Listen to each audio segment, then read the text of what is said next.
Hello everyone, आप सभी लोगों को मेरा नमस्कार। मैं वरुण जोशी, हमारे चैनल कैफे इंग्लिश में आप लोगों का स्वागत करता हूं। ठीक है, चलिए। तो अभी तक जो पिछले हमारे जो मतलब प्रीवियसली कंडक्टेड सेशंस रहे हैं वो वन वर्ड बेस्ड सब्स्टिट्यूशंस पे रहे हैं, क्लियर है, और रूट वर्ड बेस्ड हो रहे हैं। ठीक है, जिसमें वेरियस टाइप्स के जो हमारे पास वो होते हैं, रूट वर्ड्स होते हैं, उनके आधार पर मैंने आप लोगों को कुछ इंपॉर्टेंट वन वर्ड सब्स्टिट्यूशंस कराए थे। ठीक है, आज का जो सेशन है हमारा थोड़ा सा अलग हटके हम क्या करते हैं, थोड़ा सा कंजंक्शन के बारे में बात कर लेते हैं। ठीक है, कंजंक्शन के बारे में बात किए हुए एक अरसा बीत गया। 2 सेशंस मैंने अब तक कंजंक्शन में कंडक्ट करे हैं। ठीक है, पहले सेशन में एक इंट्रोडक्टरी वो था सेशन कि जिससे आपको थोड़ा पता लग जाए कि कोऑर्डिनेटिंग कंजंक्शंस क्या होते हैं, सबऑर्डिनेटिंग कंजंक्शंस क्या होते हैं, फैन बॉयज जो है वो क्या होता है, कोरिलेटिव कंजंक्शंस क्या होते हैं। ठीक है, दूसरे वाले वीडियो में मैंने कंजंक्शंस के थ्रू मतलब कुछ कंजंक्शंस, इंपॉर्टेंट कंजंक्शंस के थ्रू अपना सेशन स्टार्ट करा था, ये टॉपिक शुरू करा था, जिसमें एज सून एज के बारे में मैंने आप लोगों को बताया था, नो सूनर के साथ देन का कॉम्बिनेशन मैंने आपको बताया था, हार्डली, रेयरली, बेयरली, स्केर्सली के साथ व्हेन का कॉम्बिनेशन मैंने आप लोगों को बताया था, ऑल्दो और दो के साथ किन कंडीशंस में येट लगता है, या कॉमा येट लगाना कंपलसरी नहीं है, यह बताया था, और ऑल्दो और दो वाले जो सेंटेंसेस होते हैं हमारे पास, उनको किस तरीके से हम लोग इंस्पाइट ऑफ और डिस्पाइट के माध्यम से बताएं या लिख सकते हैं, ये मैंने आप लोगों को बताया था। ठीक है जी, तो चलिए आज क्या करते हैं कि फर्दर थोड़ा सा आगे हम बढ़ाते हैं।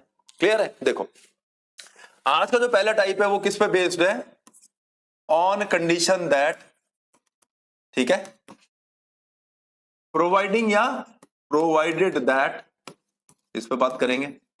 ठीक है, इफ कॉमा ओनली इफ और अनलेस, इस पे बात करते हैं। ठीक है, अगला जो टाइप है किसमें, उन टाइप्स में क्या चीज डिस्कस करेंगे इस टाइप में, on condition that, provided that, if comma only if और अनलेस के बारे में हम लोग बात करेंगे। ठीक है, अब आप ऑब्वियसली बात है, अगर हम थोड़ा सा फोकस करें किस पे, इफ और अनलेस पे, तो आप लोगों को एक चीज ध्यान में आएगी कि इफ और अनलेस का प्रयोग हम ऑलरेडी एक बार देख चुके हैं। इसका यूसेज जो है, इसके यूज जो है इनके, वो हम देख चुके हैं। कहां पे? जब मैंने सिंपल फ्यूचर वाला टॉपिक शुरू करा था, या फ्यूचर इंडेफिनिट जब मैंने शुरू करा था तब।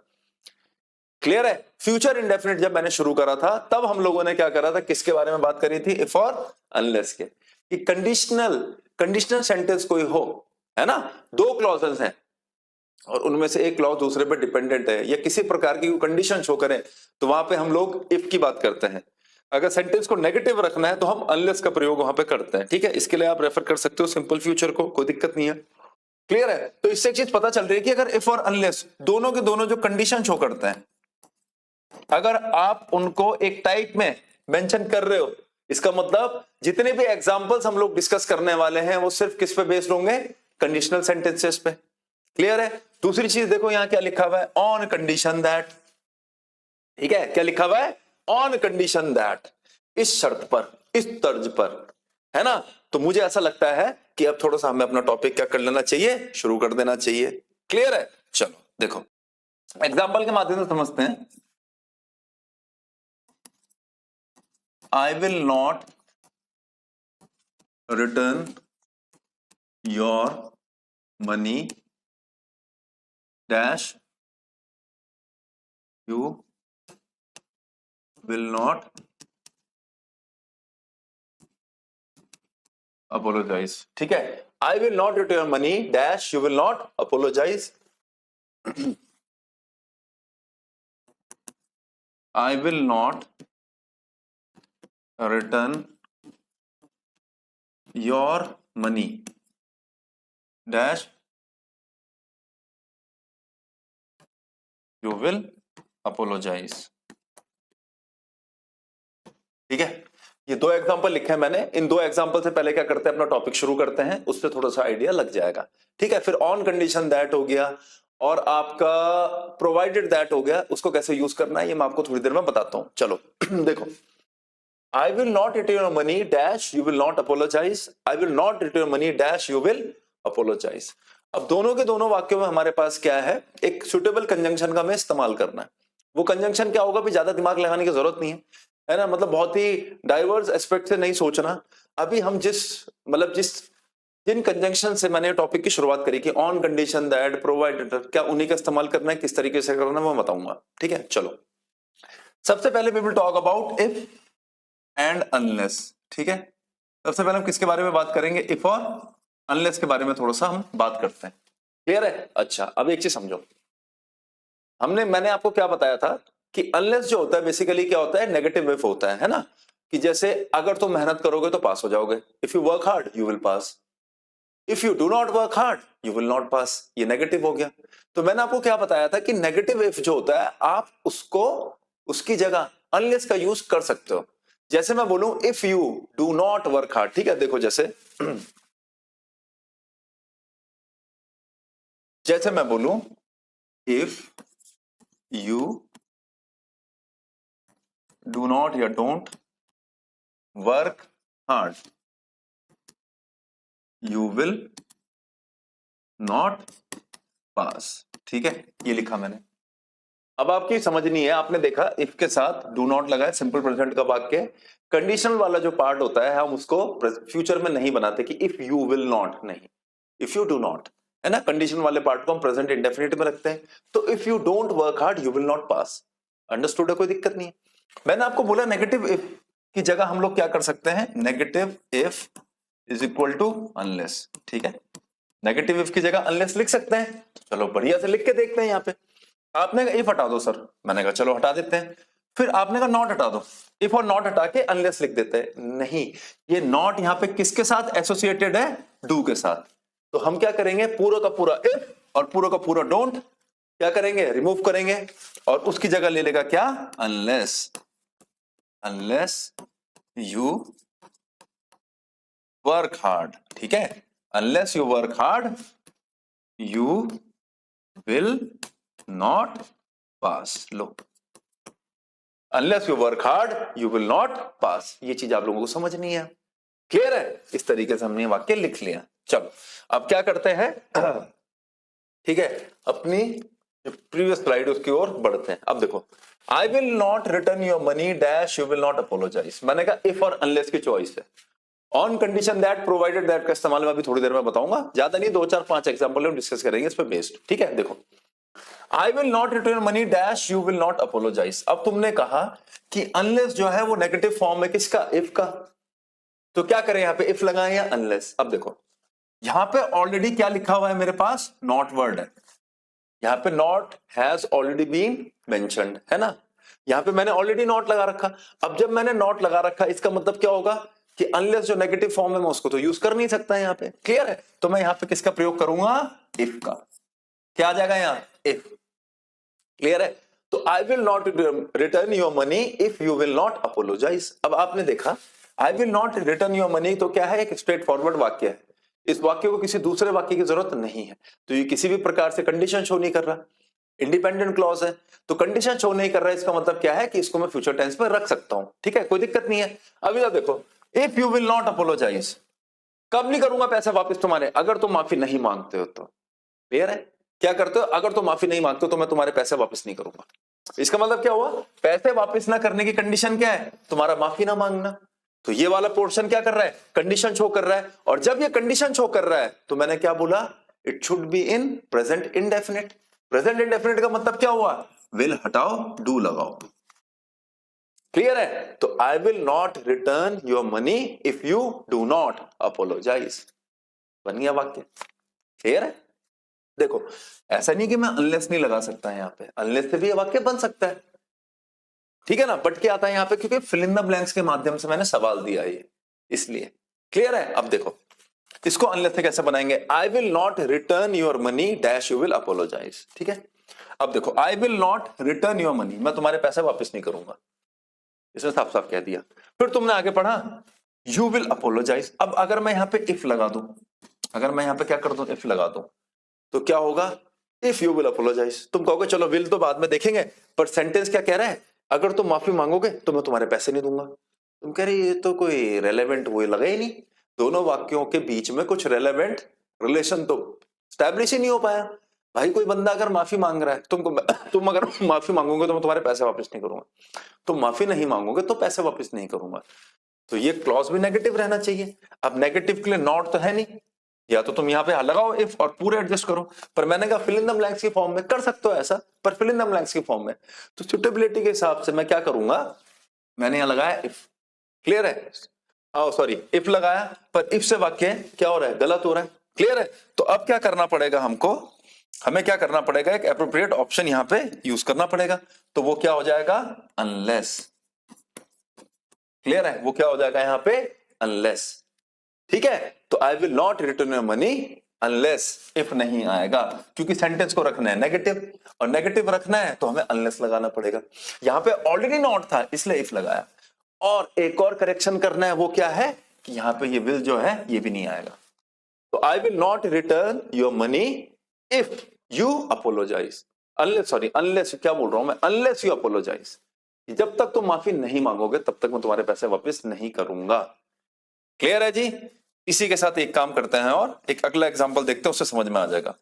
ठीक है? एक एग्जांपल और देखते हैं इसी के माध्यम से, उससे क्या होगा, चीजें थोड़ा सा क्लियर हो जाएंगी। देखो,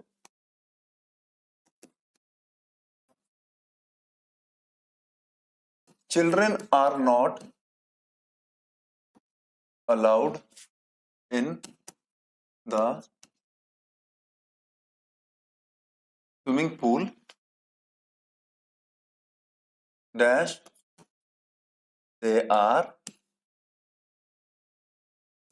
with an adult। ठीक है? Children are not allowed in the swimming pool dash they are with an adult. एक एग्जांपल और इसी में लिख लेते हैं। देखो, बहुत बेसिक चीजें अभी बता रहा हूं। ठीक है? कंजंक्शन में पहले क्या है कि पहले बेसिक चीजें देख लेते हैं, उसके बाद इनसे जुड़ी हुई जो एक्सक्लूसिव चीजें होंगी वो भी मैं आप लोगों को बताऊंगा। बट क्या है कि सबसे पहले एक बेस बनाना बहुत जरूरी है। ठीक है?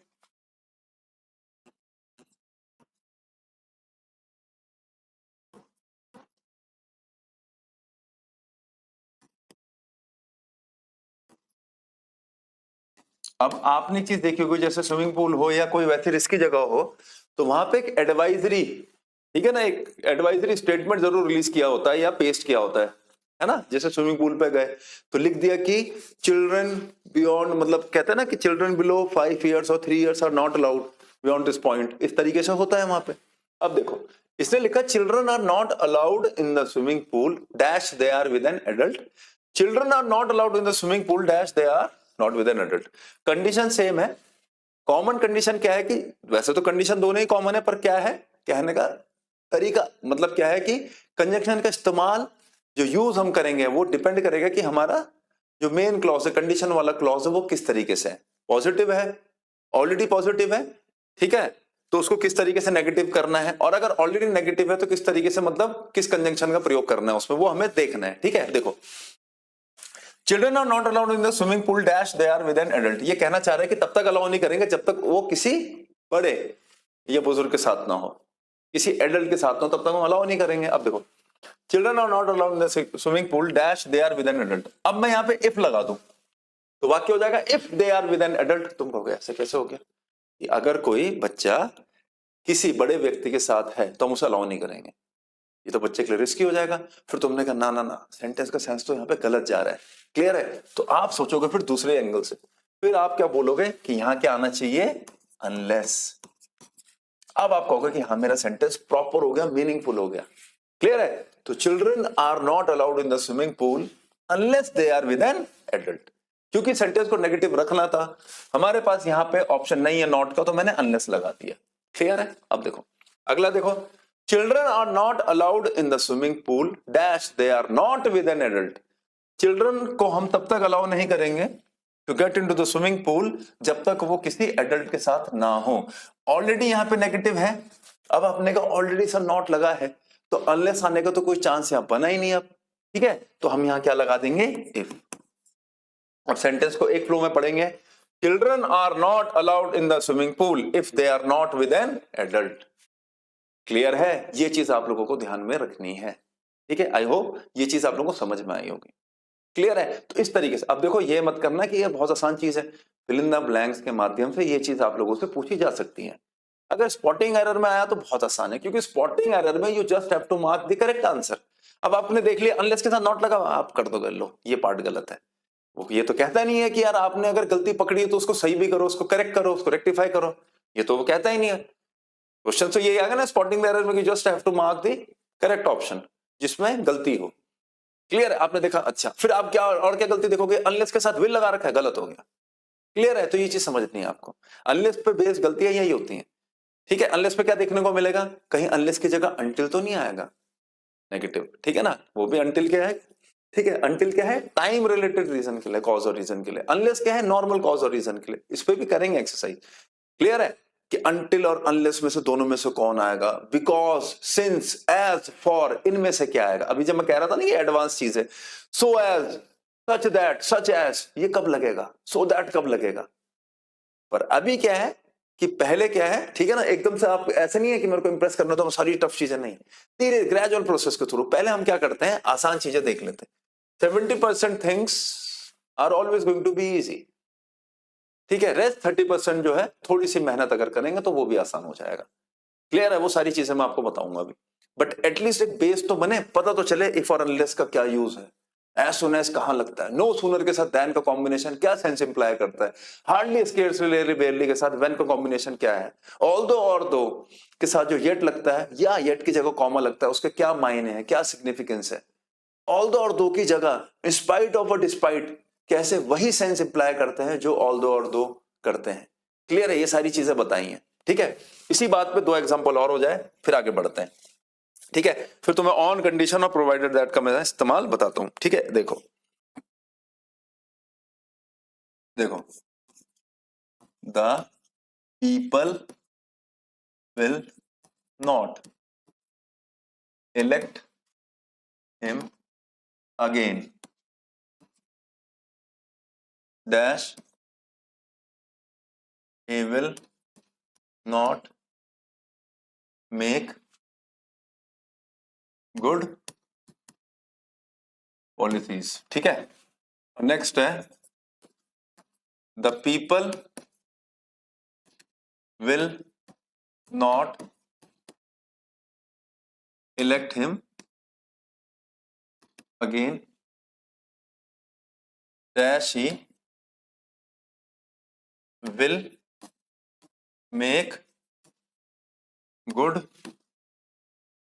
policies। ठीक है, देखो the people will not elect him again dash he will not make good policies, the people will not elect him again dash he will make good policies। अब आपको चीज समझनी है कि अगर हम if और unless में अगर हम एग्जांपल्स डिस्ट्रीब्यूट कर रहे हैं कि यहाँ पे मतलब मेरे पास 2 चॉइस हैं कि क्या if लगेगा या unless। ठीक है, अगर मैं उस पर बात कर रहा हूं तो ऑब्वियसली बात है कि मेरे सेंटेंसेस जो होंगे वो सारे नेगेटिव ही होने वाले हैं क्योंकि अनलेस नेगेटिव सेंस देता है।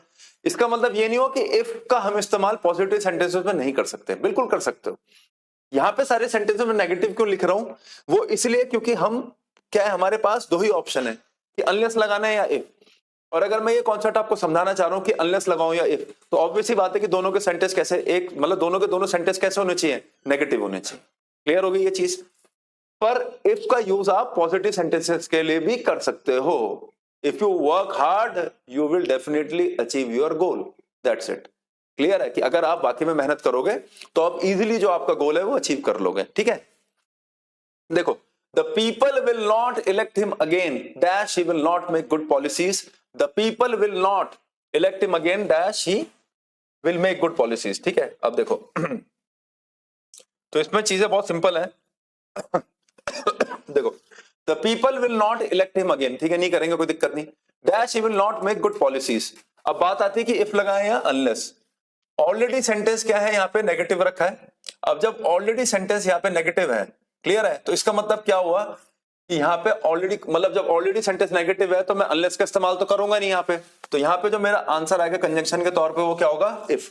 क्लियर है, the people will not elect him again if he will not.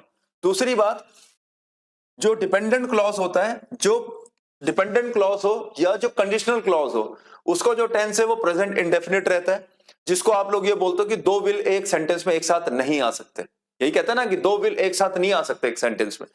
तो यहां पे आपको चीज समझनी है वो यही है कि अगर कंडीशन शो कर रहा है तो हम क्या करेंगे, इसको प्रेजेंट इंडेफिनिट में बनाएंगे, विल की जगह क्या हो जाएगा, डज नॉट। अब एक फ्लो में पढ़ेंगे सेंटेंस को the people will not elect him again if he does not make good policies, ये चीज ध्यान में रखनी है। Next, the people will not elect him again dash he will make good policies. अब बात आ रही है कि लोग जो है उसको दोबारा से चूज नहीं करेंगे, दोबारा से उसको इलेक्ट नहीं करेंगे। कंडीशन क्या है कि अगर वो अच्छी पॉलिसीज ना बनाए, ठीक है, ऑब्वियसली बात है। अब यहां पे ऐसा हो सकता है the people will not elect him again if he will make good policies. चलो बिल को एक बार नजरअंदाज करो, जो मैं बता रहा हूं अगर मैं लिख दूं अगर वो अच्छी पॉलिसी बनाएगा तो लोग उसे चूज नहीं करेंगे, तो सेंटेंस का सेंस ही गलत हो गया, इररिलेवेंट हो गया पहले क्लॉज के हिसाब से, तो इसको भी नेगेटिव रखना है। अब आपने देखा नेगेटिव रखना है, पर यहां पे कोई नेगेटिव वर्ड तो है नहीं, ठीक है, तो नेगेटिव इफ क्या होता है, अनलेस, तो यहां पे क्या हो जाएगा हमारा, अनलेस आ जाएगा। क्लियर है, यहां पे तो नॉट था इसलिए इफ लगाया, और यहां पे क्या होगा, क्योंकि सेंटेंस को नेगेटिव रखना है तो क्या आ जाएगा, अनलेस आ जाएगा। और फिर से वही चीज कि कंडीशनल वाला पार्ट है उसको हम लोग फ्यूचर टेंस में नहीं शो करते, उसको हम बनाते हैं प्रेजेंट इंडेफिनिट में। विल हटेगा तो मेक के साथ क्या हो जाएगा, मेक्स। तो the people will not elect him again unless he makes good policies. अब कंफ्यूज मत होना कि यहां पे डज नॉट मेक्स क्यों नहीं कर रहे, डू और डज के साथ वर्ब की रूट फॉर्म का इस्तेमाल करते हैं, एस और एस नहीं लगाते। यहां पे डू और डज का कोई केस ही नहीं है, ही के साथ मेक्स ही आएगा, ये चीज आपको ध्यान में रखनी है। क्लियर है, ठीक है। एक एग्जांपल और देखो, बहुत बढ़िया सा एग्जांपल है, touch this electric wire dash you want to die, ठीक है, don't touch this electric wire dash you want to die। लो, अब दोनों देखो काफी एग्जाम्पल जो है इसमें क्या है, ये थोड़ा सा जो एग्जाम्पल है पिछले वाले एग्जाम्पल से थोड़ा सा अलग सा है, अलग सा हटके, ठीक है, इसलिए इंक्लूड करा मैंने, ठीक है ना। देखो, touch this electric wire dash you want to die, don't touch this electric wire dash you want to die. अब आप सोच रहे होंगे कि सर अभी तक जो एग्जाम्पल्स आपने बताया उसमें तो आप क्या कर रहे थे, एक जगह नॉट लगा रहे थे, अब यहां पे आपने क्या करा है कि यहां पे दोनों क्लॉज जो बाद वाले हैं ये तो आपने पॉजिटिव ही छोड़ दिए, अब क्या करें, तो देखो सुनो, touch this electric wire dash you want to die, वो क्या कह रहा है, if you want to die मतलब अगर मृत्यु की इच्छा है तो इस इलेक्ट्रिक वायर को टच कर लो, वहां पे बंदा सजेस्ट कर रहा है। जैसे कटाक्ष भी मारते हैं ना कभी किसी पे, कोई फालतू का क्या है कि कहीं पे जैसे मान लो कुछ काम चल रहा है इलेक्ट्रिसिटी का, कोई serious work is going on, और कोई क्या है खुरपेची करता रहे बार बार, और फिर सामने वाला बंदा फ्रस्ट्रेट होकर क्या बोलते हैं कि मरना है तो ले छूले से, क्लियर है, तो रिजल्ट मिल जाएगा। तो क्या है कि टच दिस इलेक्ट्रिक वायर, हमें ये रिजल्ट चाहिए, मैं ये बोलूंगा इस इलेक्ट्रिक वायर को छुओ अगर मरना नहीं चाहते हो, नहीं ऐसा तो होगा नहीं, तो दोनों चीजों को पॉजिटिव रखना है, लगाओ if you want to die touch this electric wire, तेरा काम आसान हो जाएगा, अगर ठीक है अपनी परेशानियों से मुक्ति चाहता है तो।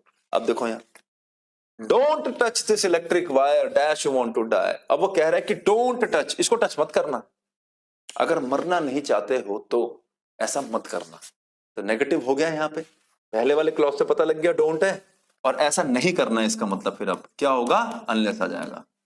दिखने में बहुत आसान है कंजंक्शन, जब फिल इन द ब्लैंक्स पे इस पे बेस्ड क्वेश्चन आते हैं ना कि क्या ऑल्दो लगाएं, कहां हाउएवर लगाएं, नंदीलेस एक होता है हमारे पास, मोर ओवर लगाएं, तब पता चलता है, इसलिए मैंने कहा, क्लियर है कि मोर ओवर आएगा, हाउएवर आएगा, नंदीलेस आएगा, ठीक है।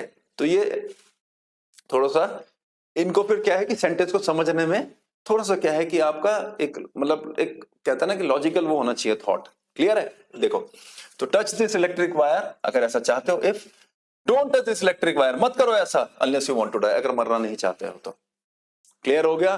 तो आई होप इन एग्जांपल्स के माध्यम से फिलहाल आप इफ और अनलेस का इस्तेमाल तो सीख गए होंगे, क्लियर है। चलो अब एक चीज जो समझाना चाह रहा था मैं, अब तुम बोलोगे सर ये बताओ ये ऑन कंडीशन दैट, अभी ठीक है, जब किसी जमाने में 2015 में ये चीजें पढ़ाई थी तो होता क्या है, बच्चों ने क्या करा, इफ और अनलेस तो ढंग से देख लिया, प्रोवाइडेड दैट और ऑन कंडीशन दैट को क्या करा, थोड़ा सा क्या कर दिया, थोड़ा सा मतलब मैं डिग्रेड भी नहीं बोलूंगा उसको, थोड़ा सा क्या कर दिया, उसकी वैल्यू थोड़ी सी गिरा दी बस कि अरे ये छोड़ो अनइम्पोर्टेंट है, नहीं आएगा। अब क्या होगा कि 2015 के सीडीएस फर्स्ट में या सेकंड में क्वेश्चन आ गया किस पे, प्रोवाइडेड दैट पे। ये अब क्या करें सर, ये तो हमने देखा ही नहीं था, मैंने पढ़ाया तो था, देखा नहीं था, तो आपकी फॉल्ट है। On condition that provided that, दोनों के दोनों जो हैं, ठीक है, आपको चीज समझनी है, सिर्फ किस में आएंगे, पॉजिटिव सेंटेंसेस में, बस ये चीज समझनी है। आप कभी किसी को बोलोगे कि you will pass the exam, you will not pass the exam on condition that you don't work hard, कभी बोलोगे ऐसा? चलो लिख देता हूं, you will not pass the exam on condition that या provided that, on condition that provided that. देखो ज्यादा लंबा सेशन खींचने का कोई फायदा नहीं है, अगर एक छोटे से एग्जांपल से चीजें समझ में आ जाए तो, ठीक है ना। You will not pass the exam on condition that provided that you don't work hard. Obviously बात है, विल नॉट क्यों नहीं लिख रहा हूं यहां पे, फिर रिपीट करूंगा, कंडीशन वाला पार्ट है। एग्जाम में पास कब नहीं होंगे, वो किस चीज पे निर्भर करती है, मेहनत ना करने पे निर्भर करती है वो चीज। तो मेहनत ना करना कंडीशन हो गई, तो कंडीशन वाले पार्ट को फ्यूचर में ना रख के प्रेजेंट में रखेंगे, ठीक है। अब देखो, you will not pass the exam on condition that provided that you don't work hard. तुम इस शर्त पे पास नहीं हो पाओगे अगर तुम मेहनत ना करो तो। अरे हम सबको ये बोलते हैं इस शर्त पे पास हो पाओगे अगर मेहनत करोगे, क्लियर है। इस शर्त पे पैसे दूंगा अगर तू और मेरे लिए ओवर टाइम करेगा, ये बोलोगे इस शर्त पे पैसे नहीं दूंगा अगर ओवर टाइम नहीं करेगा। इस शर्त पर का मतलब क्या हुआ कि दूसरी चीज is going to be possible और feasible once this thing goes on, या वंस दिस थिंग हैपेंस, यही तो होता है इसका मतलब। इस शर्त पे तो पास नहीं हो पाएगा अगर तो मेहनत नहीं करेगा। अब इसी शर्त पे पास होगा अगर मेहनत करेगा। इसी शर्त पे अपनी टू व्हीलर या अपनी फोर व्हीलर दूंगा अगर तो प्रॉमिस करे कि उसको you will drive it carefully on condition that you drive it carefully. I will give you my car, I will give you my motorcycle on condition that, ठीक है, you promise me to drive it carefully. इस शर्त पे नहीं दूंगा अगर तू गलत चलाएगा, इस शर्त पे अपनी कार या अपनी बाइक दूंगा अगर तू प्रॉमिस करेगी तो उसे ठीक से चलाएगा। ये फर्क होता है बस। तो on condition that provided that if की जगह लगते हैं but only in positive sentences, not in negative sentences, बस ये है इसमें, क्लियर है, ठीक है।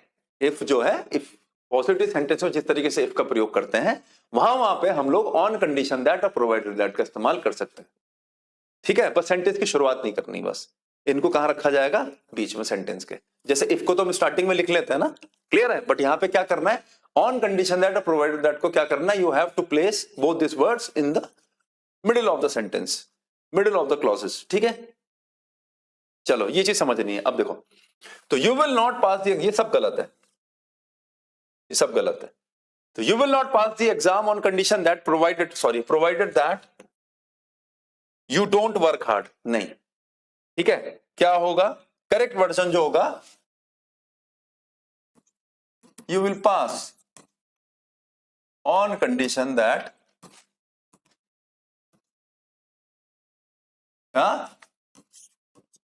Provided that you work hard. बस एक चीज याद रखना, विल मत लगा देना गलती से भी, ठीक है। तो you will pass on condition, you will pass the exam, ठीक है, लिख देता हूं, चलो, you will pass the exam, object दे देते हैं, नहीं भी चलता तो कोई दिक्कत नहीं है। You will pass the exam on condition that provided that you work hard, बस। अब ऐसे मल्टीपल एग्जांपल्स आप लोग खुद से बना सकते हो, बट लॉजिक जो था वो मैंने प्रोवाइड कर दिया आप लोगों को। I will give you money provided that you complete या you finish my assignment. I will give you some money, I will give you a treat on condition that you promise me, या you on condition that या provided that you help me finish my assignment. बस तू मेरी assignment खत्म करने में मदद कर दे, मैं तेरे को पैसे दे दूंगा या ट्रीट दे दूंगा, क्लियर है। ये चीज आप लोगों को ध्यान में रखनी है बस, ठीक है। तो चलिए अब आज का एक आखिरी टाइप और डिस्कस करेंगे, ठीक है, आखिरी टाइप और बहुत ही सिंपल टाइप हम डिस्कस करेंगे, ठीक है। देखो ये आपका इनडायरेक्ट नरेशन में मैं ऑलरेडी पढ़ा चुका हूं, फिर भी देख लो। Nobody knows that why he left his job या why he has left his job, दोनों सही है, कोई दिक्कत नहीं है। Nobody knows that why he left his job. Clear है? पिछले सेशन को जब मैं कंक्लूड कर रहा था शायद, तो मेरे हिसाब से मैंने कहीं पे इंटरोगेटिव स्टेटमेंट्स जो हमारे होते हैं इनडायरेक्ट नरेशन में, उसमें मैंने आपको कंजंक्शन बताए थे। इफ और वेदर का शायद मैंने जिक्र करा था, I am not sure, but कहीं ना कहीं तो बताया है कि जब हमारे पास इनडायरेक्ट नरेशन में क्या होता है, इंटरोगेटिव सेंटेंसेस होते हैं, डबल इन्वर्टेड कॉमा के अंदर हम क्या लिखते हैं, डायरेक्ट नरेशन। अब जब उसको इनडायरेक्ट में कन्वर्ट करते हैं तो जो हेल्पिंग वर्ब्स वाले जो हमारे वो होते हैं इंटरोगेटिव सेंटेंसेस है ना, जो इज एम आर से बने, डू डज से बने, हैज हैव हैड से बने, विल शैल से बने, कैन कुड से बने, तो जब हम उनको इनडायरेक्ट नरेशन में लिखते हैं तो हम लोग इन हेल्पिंग वर्ड्स की जगह क्या लिखते हैं, इफ का या वेदर का प्रयोग करते हैं। ठीक है, कि जैसे मैं बोलूं Ram said to me are you going to market, Ram ने मुझसे कहा कि क्या तू मार्केट जा रहा है। ठीक है, तो जब मैं इसको इंटेरोगेटिव को जब मैं इसमें बनाऊंगा इनडायरेक्ट नरेशन में, तो मैं बोलूंगा Ram asked me if I was going to market. अभी आप बोलेगे ये क्या कर दिया आपने इफ और वो, सेशन से आज ही जुड़े हो या 20 से जुड़े हो तो इतनी जल्दी समझ में नहीं आएगा। नरेशन की पूरी क्लासेस ली है मैंने। ठीक है, थोड़ा सा फ्लैशबैक में जाओ, थोड़ा वीडियो सर्च करो, नरेशन देखोगे, इंटेरोगेटिव वाला जो पार्ट है वहां पे समझ में आ जाएगा। फिर मैंने आपको क्या बताया था कि इंटेरोगेटिव जो सेंटेंसेस होते हैं उनकी फॉर्मेशन WH वर्ड के माध्यम से भी हम लोग करते हैं, है ना। जहां पे WH वर्ड क्या क्या हो गया आपके, वाई, व्हेन, वेयर, ठीक है, हु, हाउ, इस तरीके, हाउ को भी हम WH वर्ड में ऐड मानते ही हैं। तो वहां पे मैंने आपको बताया था इनडायरेक्ट नरेशन में कि जब WH वर्ड है आपका इन डायरेक्ट नरेशन में, तो जब उसको इनडायरेक्ट में हम बनाएंगे तो अब हम इफ या वेदर जैसे किसी कंजंक्शन का प्रयोग नहीं करते। WH वाले केस में जो हमारा WH वाला जो वर्ड होता है it itself functions as a conjunction, वहां पे फिर कुछ दैट लगाने की जरूरत नहीं है या इफ और वेदर लगाने की जरूरत नहीं है, वहां पे आपका अकेला WH वर्ड जो है वो कंजंक्शन की तरह काम करेगा और इसी को हम बोलते हैं रिडंडेंसी।